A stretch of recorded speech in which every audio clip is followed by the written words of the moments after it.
Ni saa za Afrika Mashariki juu ya alama. Mie ni mtangazaji wako Paul Kirobi. Karibu kwenye taarifa za saa 7. Tume huru ya uchaguzi na mipaka nchini IEBC imeandaa kikao cha kutoa mafunzo kwa maafisa watakaokuwa wakitoa mafunzo kwa makarani na wasimamizi wa vituo vya kupigia kura kote nchini, huku ikisalia chini ya kipindi cha wiki 3 pekee kuelekea uchaguzini. Kwa sasa mtazamaji, tuelekee moja kwa moja hadi Naivasha ambapo mwenyekiti wa tume ya IEBC Wafula Chebukati anazungumza. We are saying maintain your standards at this level, at the TOT level, and as foot soldiers, we must then implement the following processes uniformly, the way it's done in the military, isn't it? Anybody here who has been in the military? I'm sure you, some who have been in the police forces, or National Youth Service. I don't think all of you escaped, but let's maintain uniformity in everything we do. Remember, election is a process and we must get it right. So ensure clarity, accuracy, and thoroughness in training in all areas of polling, with emphasis on areas that have been flagged out from previous elections as the regularity, where we saw irregularities, omissions, and gaps. For example, filling of result forms, collection of results, and results transmission. And then also incorporate all legal and emerging issues in training. Identification of voters is most critical. We still having an engagement, and there's a court case. I'm sure you have been following up between the digital register and the fiscal register. The commission has printed the fiscal register, but we are saying I'm sure your content will show that we have used the digital register, but in the event that a court intervention comes, then that content should be quickly available to do the training. Lastly, I just want to thank you again for being committed to the cause. For our part as a commission, we are doing everything possible to make sure that the August 9th general election is a success. We promised Kenyans that we are ready, and this is part of what we are doing to get there. I just want to ask all stakeholders involved in this process to support the commission, to support the members of the commission, the commissioners, support the staff, and generally work together as a country. Let them not look at us as foreigners. We work together, then we shall succeed. Otherwise, thank you very much. I don't have much to say. I just came to give you a word of encouragement. Please do the best for your country. It's a calling. I'm sure that at the end of this all, we want to meet again after 9th of August and celebrate the good work you have done. Thank you.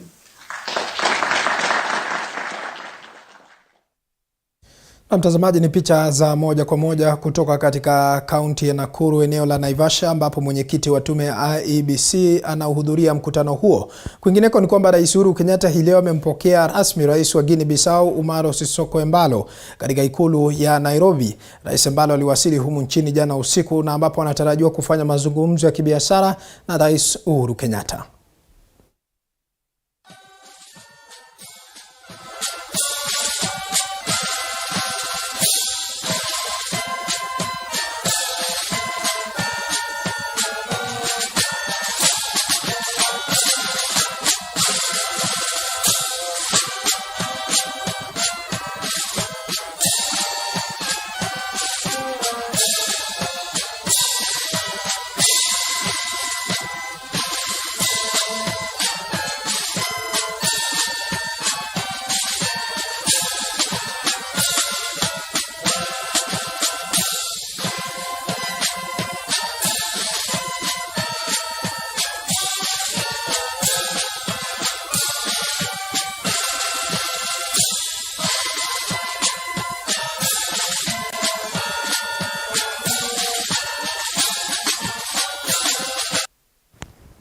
Mtazamaji, ni taarifa ambayo tunazidi kufuatilia katika chumba chetu cha habari. Tukiachana na hayo, kwingineko ni kwamba viongozi wa Kenya Kwanza wamepeleka kampeni zao katika kaunti ya Kiambu, huku wakiendelea kumpigia debe naibu rais William Ruto. Viongozi hao wamewataka Wakenya kumpigia kura Ruto katika uchaguzi wa Agosti tarehe 9, wakisema kuwa yeye ndiye anaye suluhu ya matatizo yanayowakumba Wakenya. Kwa sasa tufululize hadi katika kaunti ya Kiambu kwa mengi zaidi. Kazi ya pili ni kupunguza bei ya mafuta ya chakula na mambo ya chumvi na mambo ya fertilizer. Tumekubaliana? Na naibu wa rais, maneno ya mzee kitendawili akileta jo haitafika kwako. Wewe uko na kazi mingi ya kufanya uchumi. Niko na vijana maumau naitwa Dede Nyoro na Kimani Nchungwa. Tutamalizana na mzee kitendawili kabisa kabla haijafika kwako. Kuja kimono keu tuwakiweza kujia keu kanevyo ikahefukira hawa si alituuliza mwaka 10 tumempatia. Iko mashindano kati yetu na Uhuru Kenyatta, iko mashindano. Ndio tunamwambia rais, tunakuheshimu ndugu yetu rais, lakini sasa wewe tumekumalizia yako. Wewe wachia sisi, wachia mimi nimenyane huyu kitendawili, nionane na yeye mundo humundo. Ama mnasemaje? Si rais aniwachie hii mtu nimalizane na yeye? Ama mnasemaje jameni? Ama ni aje? Na nishamwambia bwana kitendawili, nimempatia ilani, nimemwambia mzee, sikia na usikie vizuri, wachana na IEBC. Unajua ameanza ile mambo yake ya kawaida. Iko shida na IEBC, iko shida na register, iko shida na Chebukati. Nimemwambia wewe ushindani na Chebukati, wewe ushindani na IEBC, wewe ushindani na register, wewe unashindana na mimi. Wachana na IEBC, wachana na Chebukati, wewe tuangaliane mimi na wewe mundo humundo. Ama mnasemaje? Si maneno ni hiyo? Na nimempatia warning, nimempatia ilani. Safari hii hawezi kung'oa reli, hawezi kujiapisha, hawezi kupanga maandamano, hawezi kupanga fujo. Tukimalizana na yeye. Mtazamaji, huyo ni naibu rais William Ruto akiendeleza kampeni zake katika kaunti ya Kiambu, na ambapo amemshutumu ambaye anafahamika kama kinara wa ODM Raila Odinga dhidi ya kuweza kung'oa reli. Ni taarifa ambayo tunazidi kufuatilia katika chumba cha habari. Kwingineko ni kwamba kwa siku ya 4 muungano wa Azimio la Umoja umeendeleza kampeni zake katika ukanda wa Pwani. Leo wamekita kambi katika kaunti ya Kilifi na Mombasa, ambapo mgombea wa urais wa muungano huo Raila Odinga tayari amezuru maeneo mbalimbali katika kaunti hiyo ili kuwarai wapiga kura kabla ya uchaguzi mkuu wa Agosti tarehe 9 kufanyika. Kwa sasa tuungana naye mwanahabari wetu Petronila Goren atuarifu mengi zaidi. Petronila, labda kama unanipata kwa njia iliyo shwari kabisa, je, muungano huo wa Azimio la Umoja tayari umeng'oa nanga kwenye msafara wake au la? Na je, ni viongozi wapi ambao watakuwa wanaongoza msafara huo, na ni kipi haswa ambacho watakuwa wanagusia siku ya leo katika maeneo ya kaunti ya Kilifi?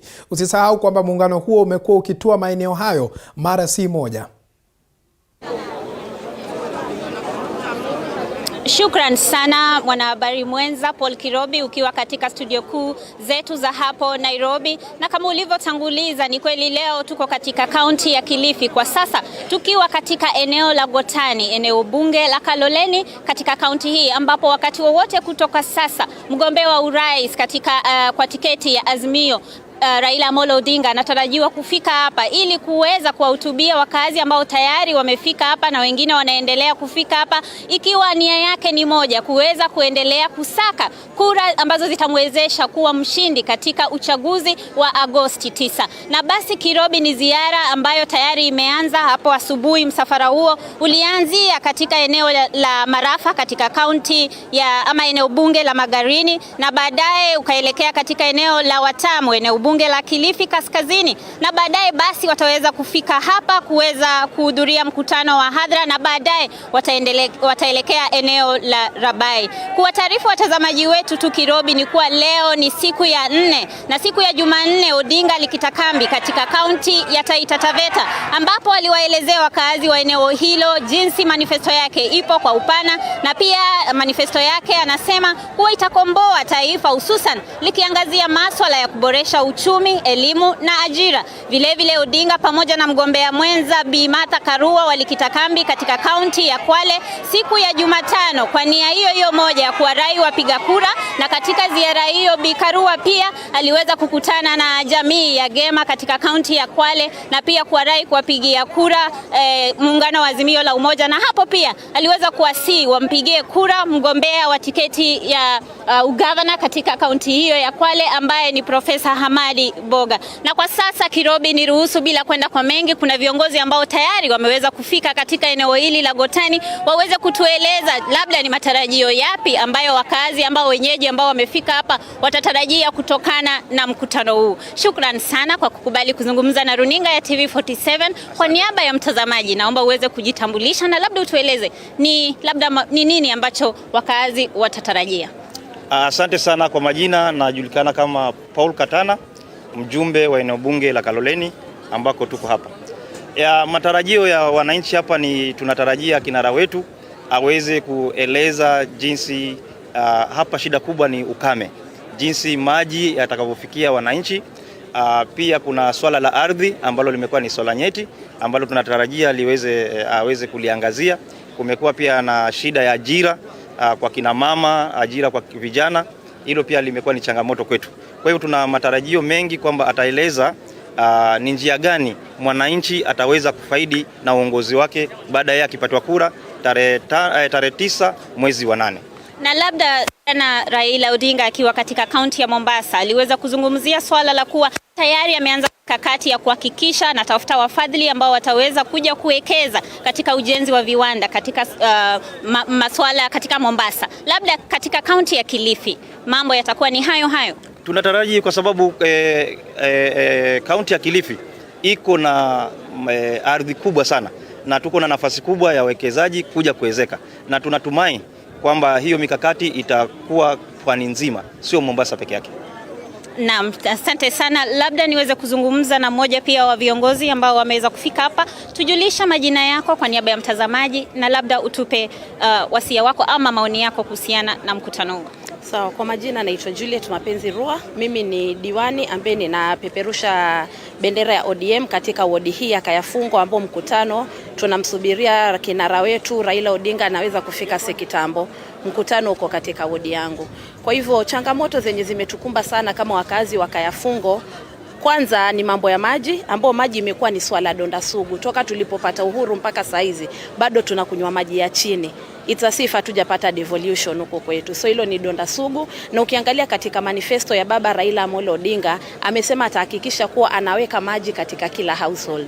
So inamaanisha kama ataweka maji katika kila household, hata mimi wakazi wangu wa Kayafungo ward wote watakuwa sawa, ama watahakikishiwa kuwa wataweza kupata maji safi nadhifu ya kunywa. Na pia tunatarajia atakapokuja hapa aweze kutuambia mambo ya elimu ya bure. Ukiangalia umaskini umekithiri sana katika hii Kilifi County, na amesema kuwa atahakikisha watu wanasomeshwa bure. So atueleze kinagaubaga watu wangu wa Kayafungo watakuwa hakikishiwa vipi kuwa elimu itakuwa ni ya bure na itakuwa kweli ni quality education ama ni elimu tu ya bure. So leo ni siku ya furaha, haijawahi tokea katika Kayafungo ward Raila kufika hapa, na miaka mingi sana tumekuwa tunampitisha bila watu kumjua.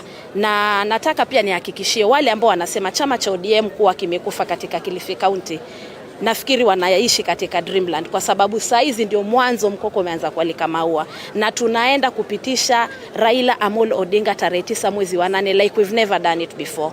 Shukran sana Kirobi. Hao ni baadhi ya viongozi ambao tayari wameweza kufika katika eneo hili, na basi umesikia ni masuala mengi ambayo yanatatiza kaunti hii ya Kilifi, ikiwemo swala la ukame, swala la elimu, na basi wanatarajia kuwa Raila Odinga ataweza kuyaangazia hiyo, manake katika manifesto yake ameweza kuguzia masuala hayo. Na pia Kirobi, labda kwa taarifa watazamaji wetu, pia tutakuwa tunasubiria kuona kama Odinga hapo jana katika kaunti ya Mombasa aliweza kuwaomba wakazi waweze kupiga kura kwa ODM katika nyadhifa zote 6. Basi tutakuwa tunasubiria kuona, je, hapa katika kaunti ya Kilifi swala litakuwa ni hilo, na basi tutaweza kuangazia taarifa hii kwa kina Kirobi, na kuwaletea watazamaji wetu katika taarifa zetu za hapo baadaye, na pia picha za moja kwa moja pindi tu Raila atakapofika katika eneo hili. Kwako studioni Kirobi.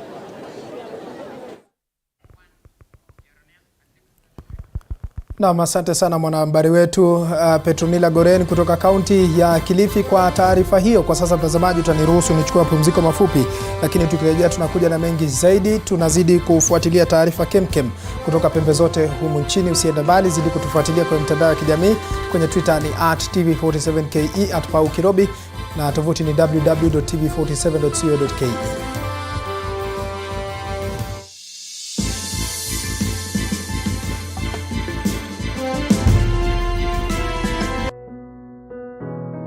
Despite being visually impaired, he is a jack of all trades. It is our quest to find answers on how to take care of children with special needs and those with disability. You do not need to see musical notes to understand music, but rather to have your soul feel the vibe.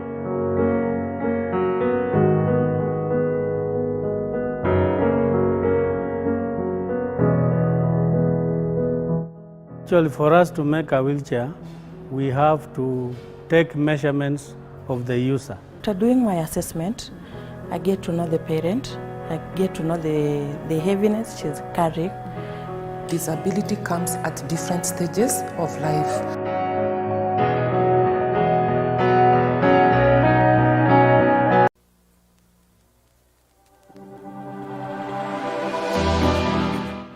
Well, do you know what's happening around you?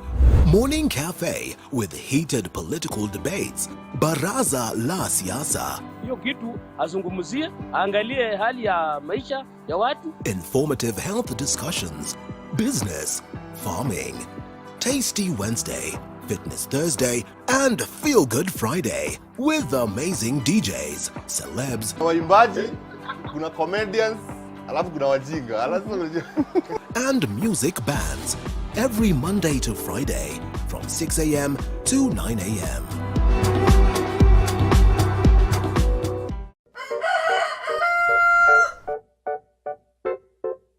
The next set of millionaires are farmers. As we know, agriculture has been and still is the backbone of our economy. As we traverse the different counties to meet different farmers, we ensure to get the story of how they started farming and even how they continue to penetrate the market and overcome the challenges. Hapa, the reason why nilieka goose na si ducks. Goose, they are very easy to maintain. A lot of farmers keep on calling, inquiring whether you're supposed to raise some seeds in the nursery or you're supposed to do them directly in the field. The greenhouse helps us control the temperature because the temperature needs to be between 28 to 32 degrees. Walk this journey with us every Sunday at 6:30 p.m. It's no secret, construction ain't cheap.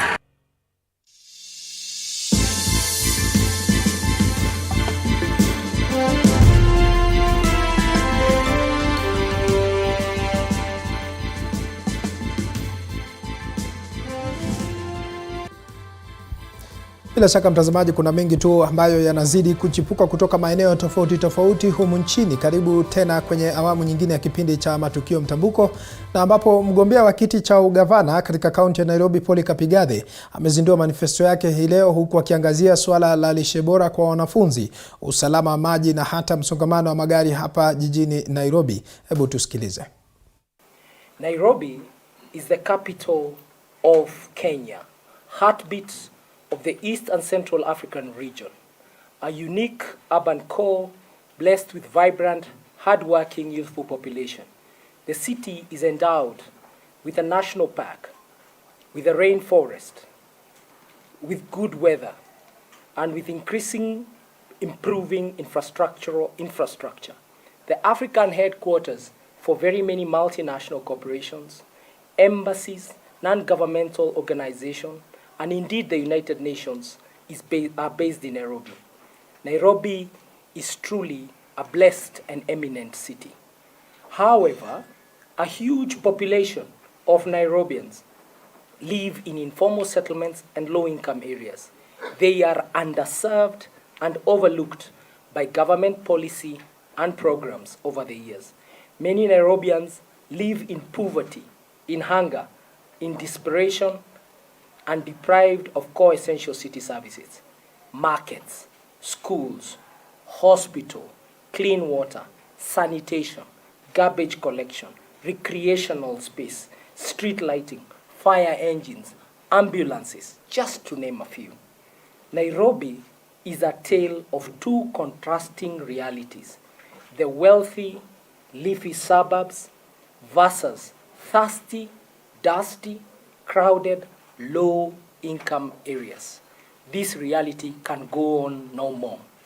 Therefore, the national battle that has been called by the incoming President Raila Amolo Odinga against poverty, disease, ignorance, and corruption starts here in Nairobi and will either be won or lost here in the city county of Nairobi.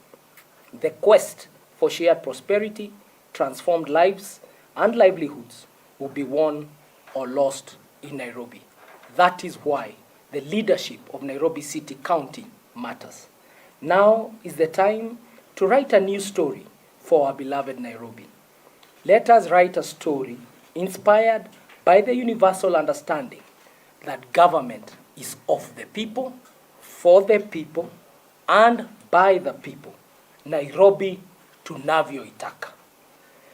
By embracing new and fresh leadership that brings on inclusivity, hope, prosperity, and spurs confidence in our people.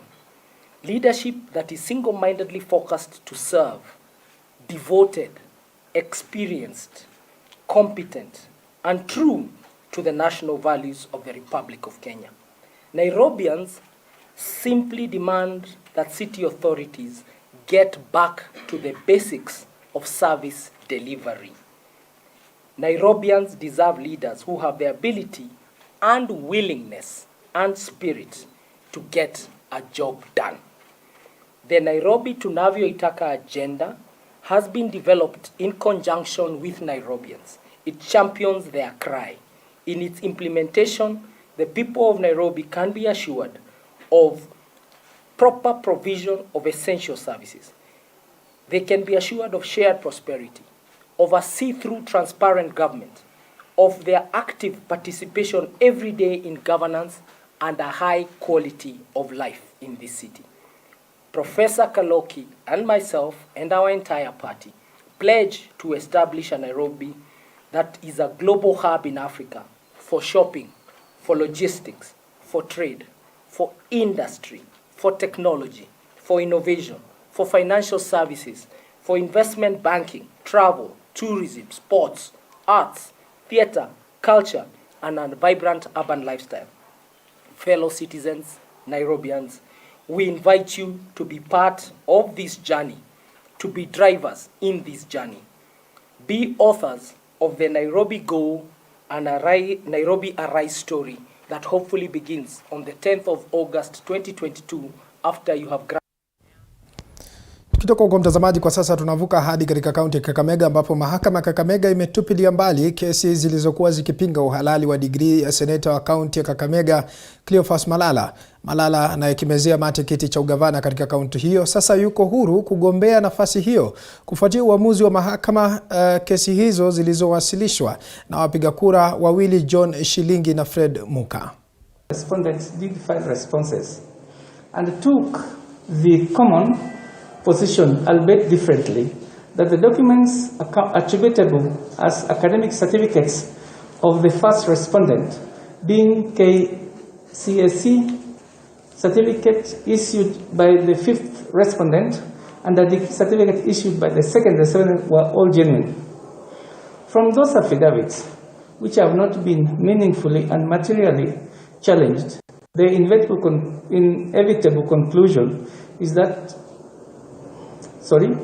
from those affidavits, which I find to have not been meaningfully and materially challenged, the inevitable conclusion the court must make, and which it now makes, is that the petitioner has failed to establish its claim and allegations that the first respondent does not hold a degree qualification issued by a university recognized in Kenya, and therefore is ineligible to contest and, if elected, hold the office of a governor.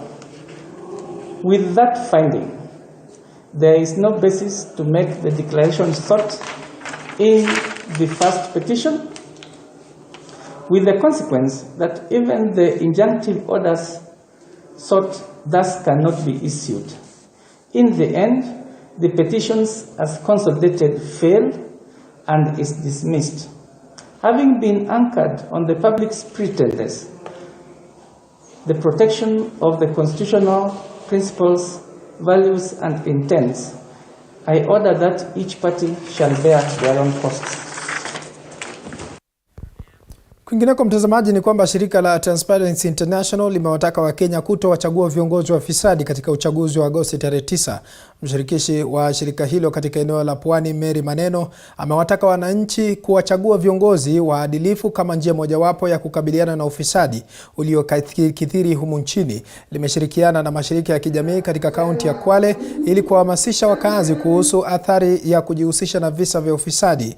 Aidha, idara ya usalama imewahakikishia wakazi na viongozi wa kisiasa kwa kaunti hiyo itakuwa na usalama wa kutosha wakati na baada ya uchaguzi.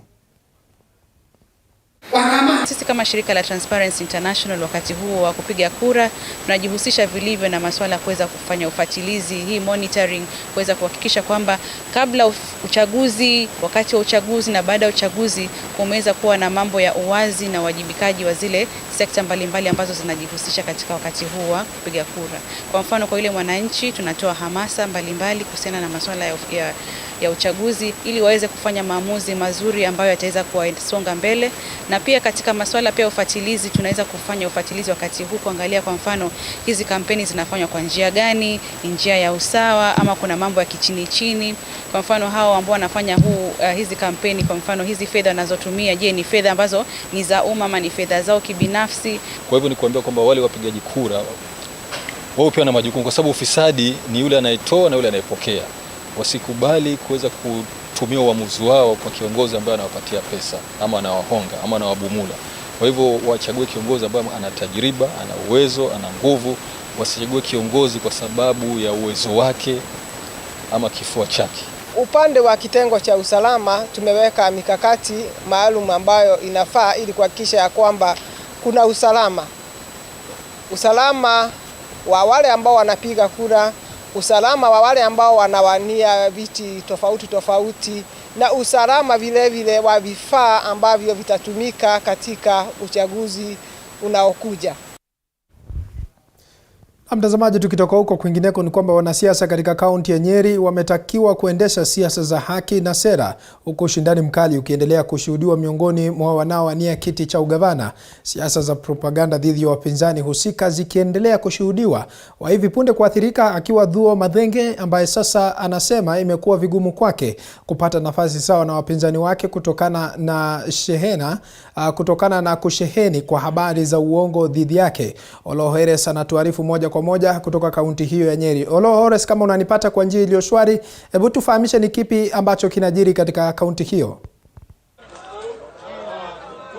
Na mchana mwema mwenzangu, mchana mwema kabisa kutoka kaunti hii ya Nyeri siku hii ya Ijumaa, wakati huu siasa zikizidi kushika kasi. Bila shaka tunawatarajia, kama tulivyokuwa tukitarajia, ni mengi ambayo yanakuwa yakizungumziwa kwenye siasa. Bila shaka tunatarajia kushuhudia mengi, kuyaona mengi, kama vile wanasiasa wakizidi kupimana nguvu. Unawapata kuna wale wengine ambao kwa mara nyingi watatumia majina wenzao kujipa umaarufu na kadhalika. Katika kaunti hii ya Nyeri, katika kinyang'anyiro cha ugavana, bila shaka tunaona kwamba ushindani ni wa hali ya juu zaidi, wakati huu tukiwa tunatarajia kwamba gavana Mutahi Kahiga, Thuo Mathenge, tunaye Peter Munyiri pamoja na seneta wa kaunti hii na mzungumzia Maina Kirinyaga waweze kugombea kiti hicho katika uchaguzi wa Agosti 9. Na leo hii tumeweza kuzungumza na baadhi ya viongozi katika kaunti hii. Kile ambacho wanalalamikia sana ni ile tunaita propaganda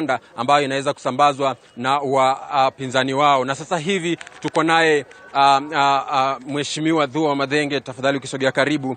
Mwanzo kabisa umekuwa baadhi wale viongozi ambao wamejitokeza na kulalamikia mali yenu ya kupigia kampeni kuharibiwa, jina lenu kuharibiwa. Hivi ni kipi ambacho kinaendelea na hatua gani umechukua mpaka sasa? Asante sana. Siku ya leo tulikuwa tumekuja hapa kwa IEBC kwa sababu tunaona machinda inakuja mingi kwa ground.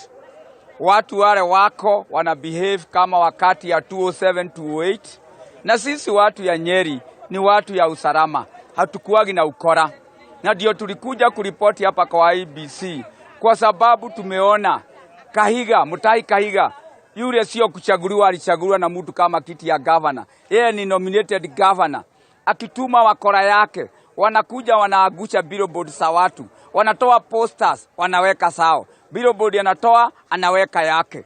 Tukakuja hapa kwa sababu Kahiga ametumia one of their employee, anaitwa Wabogo Joseph Kanyi, ambaye ni assistant communication director na ambaye analipwa na pesa ya watu ya Nyeri mshahara yake. Anamtumia kusambaza uongo na ufumi. Anasambaza uongo akisema Thuo Mathenge ameingia Azimio. Mimi sio mtu ya Azimio, hata mimi sivutii Azimio, lakini mimi nauliza, unaweza lipwa anji na pesa ya wafanyakazi wa Nyeri, pesa yetu ya ile tunatoa kama watu wa biashara, alafu unaanza kudestroy majina ya watu wale wanalipwa ya mshahara. Kahiga anatumia wakora wengine wanaitwa Muringo James, anatumia wengine wanaitwa chapter 6. Hao watu ndio wanasambaza messages na kuweka with a hacked 411 message, wakitumia watu wakisema ati sisi ni watu ya Azimio. Mimi nasema kwa ukweli, hata kama wewe ni mtu ya Azimio, hata kama wewe ni mtu ya UNDA ya Kenya Kwanza, wacha tufanye campaign, a peaceful campaign kwa usalama. Sisi wote ni wakaaji wa Nyeri. Sisi tunahitaji kila mtu na tunahitaji kila mwingine. Tunauliza kwa unyenyekevu na tunaambia Kahiga, hii sio mambo ile ilikuwa inafanywa ya kitu inaitwa NAT. Hii sio mgomo ya walimu akuja kubehave namna hiyo. Kahiga hajawahi kusimama kiti katika Nyeri County. Hii ni mara yake ya kusimama. Na hatujaona ukora 2013 na 2017. Ukora inakuja kwa sababu kichwa ya Kahiga inajaa na hiyo ukora ya mgomo ya NAT. Hakuna kitu kingine iko naye. Na sasa nikuulize, imekuwa si mara ya kwanza kwa wewe kulalamikia hili. Hivi baada ya hapa vile vitengo ambavyo vimepewa jukumu la kuweza kuhakikisha kwamba umeshughulikiwa visipochukua hatua yako itakuwa gani? Ni mzuri, tumekutana na RO. Tuko na confidence RO take action, but if she does not take action, sisi tumereport kwa police, we have the OB number, we will take these thugs to court. Naam, shukran sana. Huyo ni Bwana Thuo Mathenge, bila shaka akiweza kulalamikia, kuweza kutoa lalama zake kwa wapinzani wake ambao wanasema kwamba wameweza kuingilia kampeni zake na kuhakikisha kujaribu kumweka chini, ila kwa ushindani kuwepo lazima washindani nao wawe kwenye meza sawa. Bila shaka kutoka kaunti hii ya Nyeri sina la ziada ila kurudisheni kwako studio. Asante sana Olo Hores kwa kufanya mazungumzo ya kina zaidi na baadhi ya wagombeaji ambao wanazidi kutoa malalamishi kuhusiana na siasa chafu na za propaganda ambazo zinaendelea katika kaunti ya Nyeri. Kwa sasa mtazamaji, tunachukua mapumziko mafupi, lakini tukirejea tunakuja na mengi zaidi. Tutakuwa tunatua katika kaunti nyingine ili kujua ni kipi ambacho kinajiri.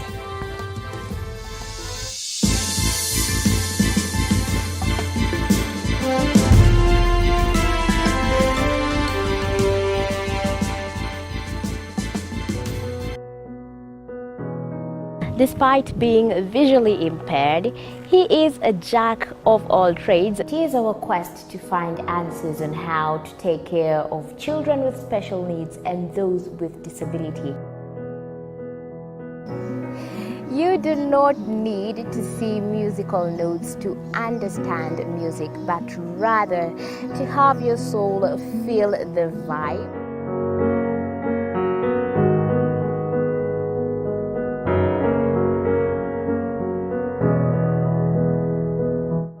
Actually, for us to make a wheelchair, we have to take measurements of the user. After doing my assessment, I get to know the parent, I get to know the heaviness she's carrying. Disability comes at different stages of life.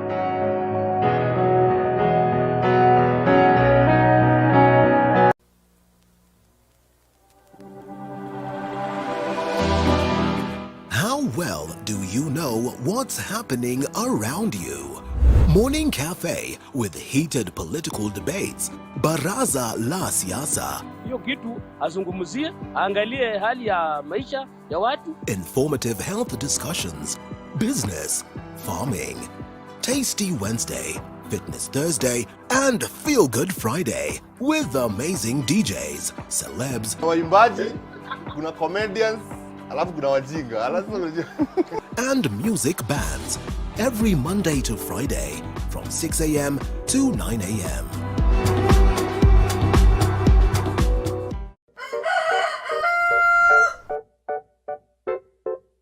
The next set of millionaires are farmers. As we know, agriculture has been and still is the backbone of our economy.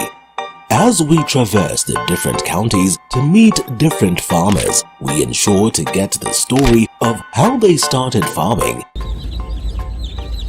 and even how they continue to penetrate the market and overcome the challenges. Hapa, the reason why niliweka goose na si ducks. Goose, they are very easy to maintain. A lot of farmers keep on calling, inquiring whether you're supposed to raise some seeds in the nursery or you're supposed to do them directly in the field. The greenhouse helps us control the temperature because the temperature needs to be between 28 to 32 degrees. Walk this journey with us every Sunday at 6:30 p.m. Miaka ya nyuma ambao wanapokea mafunzo kuhusiana pia na umuhimu wa uwekezaji na swala nzima la afya ambalo limezidi kuadhiri kwa kwani wengi wako na umri ambao umezidisha kama miaka 50 kwenda mbele. Na siko peke yangu hapa, niko na mmoja tu ambaye ni mkufunzi ambaye anaendesha mafunzo haya. Labda tuambie majina yako na labda ni kipi labda mnakiangazia kwa siku ya leo. Haya, asante. Kwa majina yangu ni Timothy Mogambi, mfanyikazi wa Solution Sacco. Hapa siku ya leo tumekuja kuwapa walimu waliostaafu mafunzo kuhusu jinsi ya uwekezaji na jinsi ya kutumia fedha zao ambazo wanazipata hata kwa muda huu.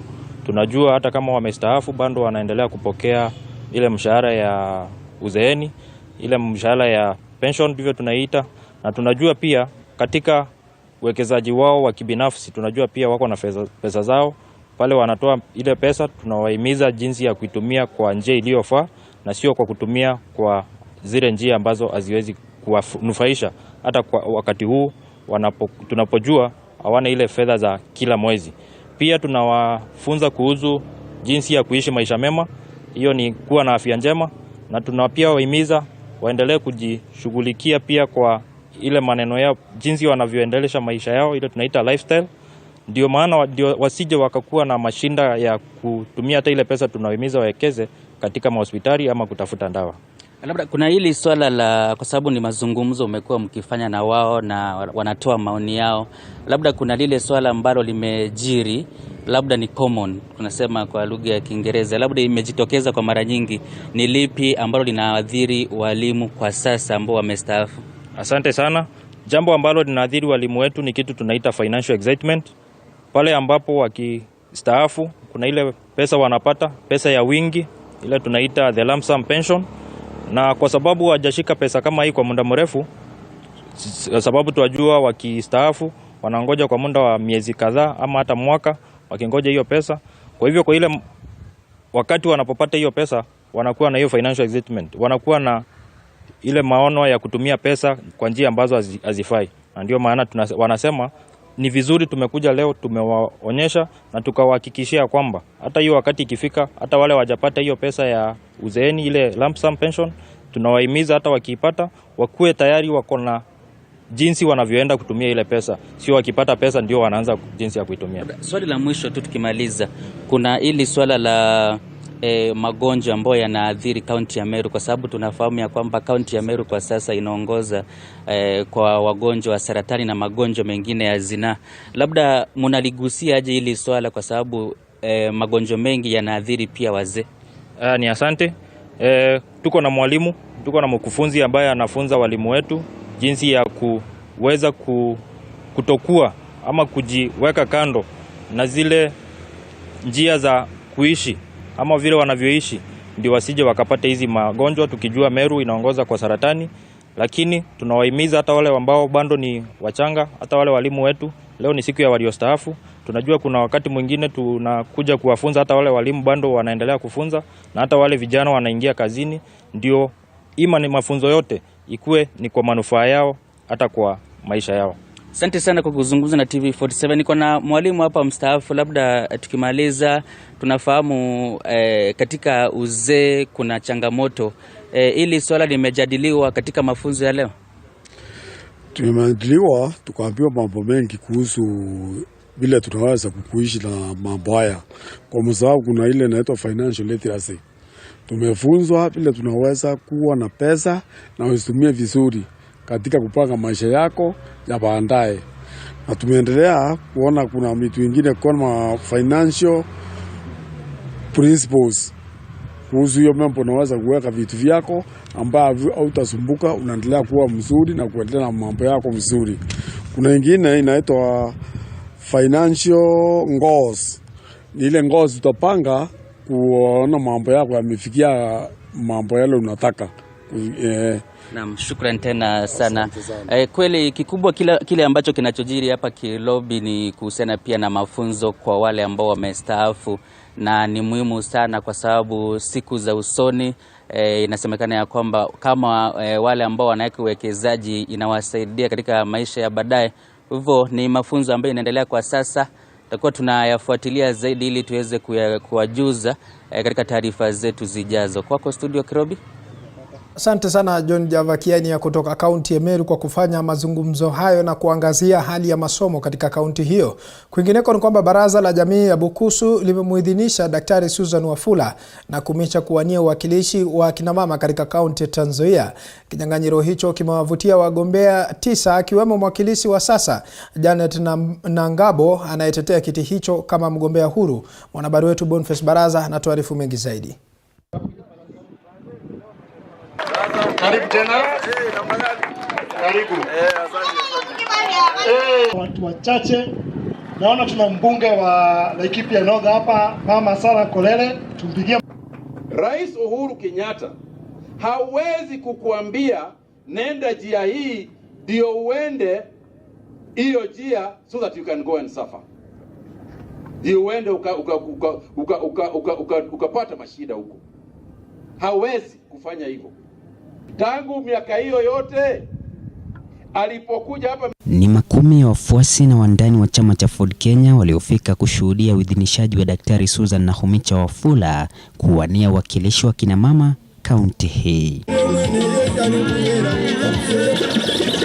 Wazee wa baraza la jamii ya Bukusu wakishika usukani kuanza taratibu za kufanikisha uidhinishaji huo. Japo wanazungumza kwa ndimi kulingana na tamaduni za jamii hiyo, wenyeji wanahoji kuwa hiyo ni mbinu ya kumtakia heri mgombea kwa kumpa baraka ya kuenda vitani. omubichachi mwafikirira be women rebu orio. Zamu yao inapotamatika, wanamkabidhi mgombea kwa viongozi wa kidini waliofika kushiriki. Nao wanatoa dua, japo mgombea analazimika kupiga magoti. Mungu Baba Mwenyezi, tukuomba sana uangalie dada wetu Susan na Kumicha Wafula.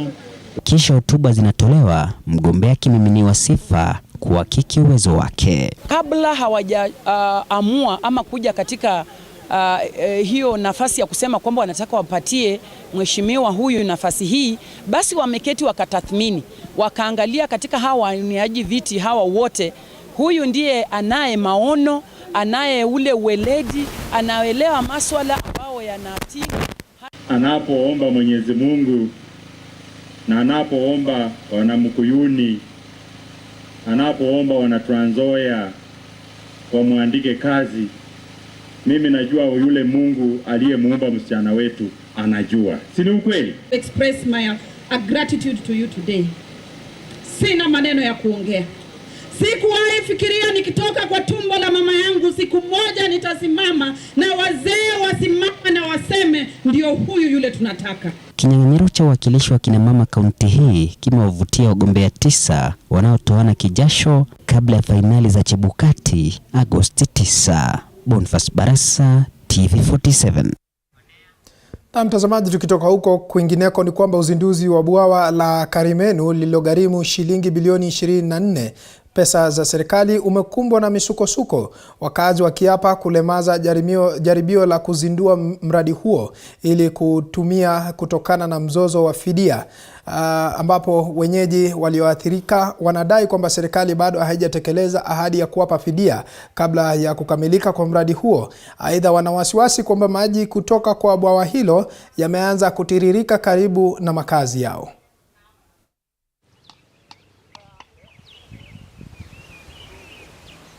Sasa tukaona hii kufumilia kwetu kutaleta shida, kwa sababu tutakuja kusukumwa na maji na hakuna mahali tuweza enda. Kama mimi kwa binafsi au kibinafsi, shamba langu limechukuliwa tayari ni maji. Sikulipwa chochote, lakini nangojea maji ikuje ili hata kama nitakuwa squatter itakuwa hivyo. Wakati demu ilikuwa inajengwa, tukaambiwa itatusaidia na haki. Tunasida tukilia usiku na mchana. Watoto wetu wasomi, juu ile majani ilikuwa inasomesa watoto, walikatia yote chini. Ile ndoma tulikuwa tunalea watoto nayo yote wamekata. Majani ya ng'ombe yote imekatwa. Sasa shida yetu ni demu inakuja kufunguliwa. Itafunguliwa na tuna waongozi huku kwetu Gatodo North.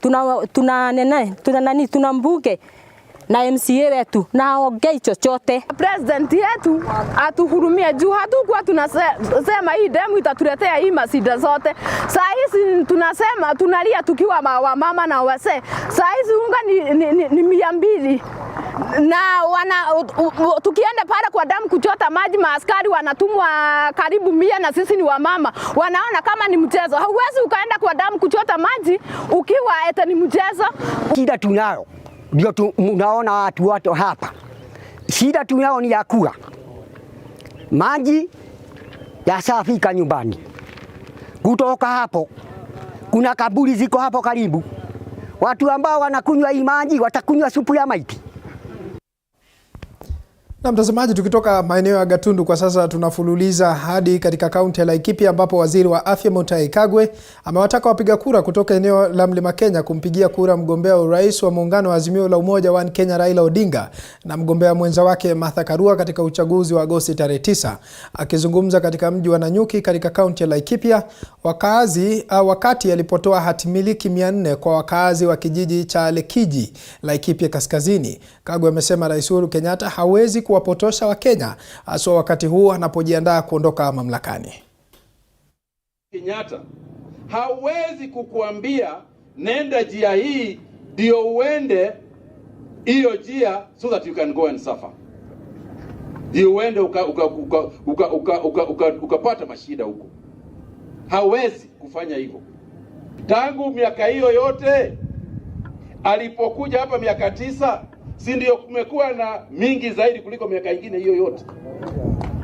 Zile barabara ambazo zimejengwa na Mheshimiwa Rais ni nyingi kuliko zile barabara zote zilikuwa zimejengwa hapo beleni. Ukilinganisha zote zake ni nyingi kuliko hizo. Stima pia tangu independence, my brothers and sisters, ndio mimi nashangaa nikisikia mtu akisema ati hakuna kazi imefanywa.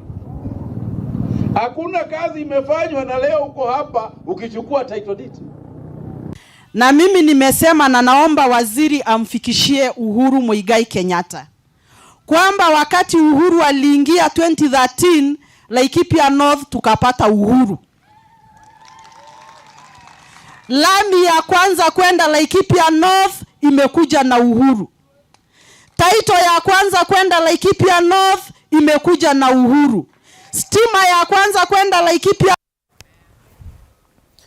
Na zikiwa zimesalia siku 24 pekee kwa taifa kuandaa uchaguzi mkuu Agosti tarehe 9, imebainika kuwa wengi wa viongozi wanaowania nyadhifa za uongozi katika kaunti ya Bungoma hawafahamu vyema majukumu ya nyadhifa hizo, huku wakazi wakitakiwa kuwapiga msasa vyema kabla ya kuwachagua.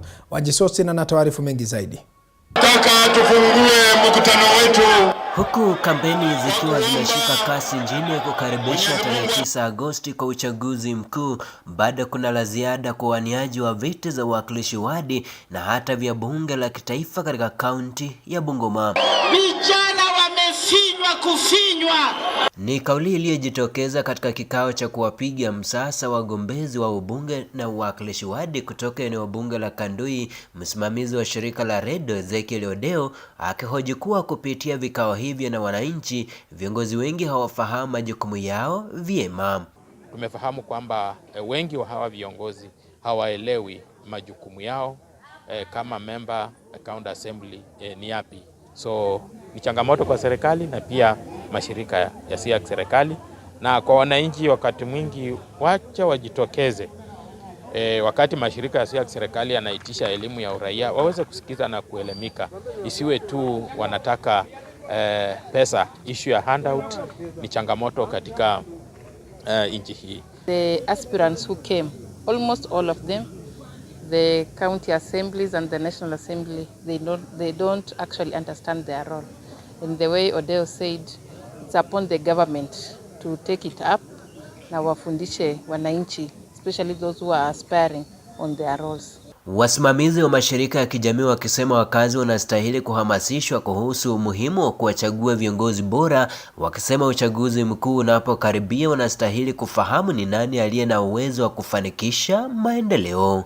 As members of the civil society, our role under the government, both county and the national government, our role actually always comes in as complementers. We just complement what the county government doesn't do and what the national government does not do. So kwa ujumla wananchi wa Bungoma bado tuko na kazi mzito, na bado ninaona wale ambao walikuwa county assembly wanaweza kurudi, kwa sababu mimi nilikuwa natarajia change, but sioni hiyo change kwa wale ambao walikuwa hapa. Hata hivyo, baadhi ya wagombezi hao wakizungumzia changamoto zinazowakumba wananchi, wakisema iwapo watapata fursa watatekeleza majukumu hayo kikamilifu. Kwa hivyo ilikuwa ni kongamano ambalo limetusaidia hata kukutana na wananchi wetu, tujue needs zetu na pia tujue kama candidates kwa mfano kama MCA role yake ni nini. Tumesomea hapa kwamba ni legislation, representation na oversight. Kwa hivyo ni mambo mengi tumesoma hapa. At least tumekuwa na kitu ambacho kanatufunza kama aspirants, our code of conduct. Tunapoenda kufanya campaigns zetu tunajua ni mipaka tunaenda mpaka kiasi gani na ni wapi ndo hatufai kuvuka. Tumekuwa na some challenges ambayo watu walikuwa wanaongelea, but ambapo kama tulikuwa tunaongelea mambo kama hayo, tumeweza kufanikisha lengo letu ya siku ya leo, ambapo kama tunahitaji tena kukue na maono zaidi. Wanasiasa vilevile wametakiwa kuwa kipaumbele kuhubiri amani nchini kabla, wakati na hata baada ya uchaguzi mkuu tarehe 9 Agosti. Wanji Sostin, TV47, Bungoma. Na tukitoka Bungoma kwa sasa tutafululiza hadi katika kaunti ya Nandi, ambapo kwa mara ya kwanza kaunti ya Nandi imeshuhudia idadi kubwa ya wagombea huru, kinyume na hapo awali ambapo kura za mchujo wa vyama ilikuwa inaamua kiongozi. Na kwa sasa wakazi wa kaunti hiyo wameapa kuwachagua viongozi kupitia sera wala sio kupitia umaarufu wa chama. Tunaungana naye mwandishi wetu Chris Bet atujuze mengi zaidi kutoka Nandi.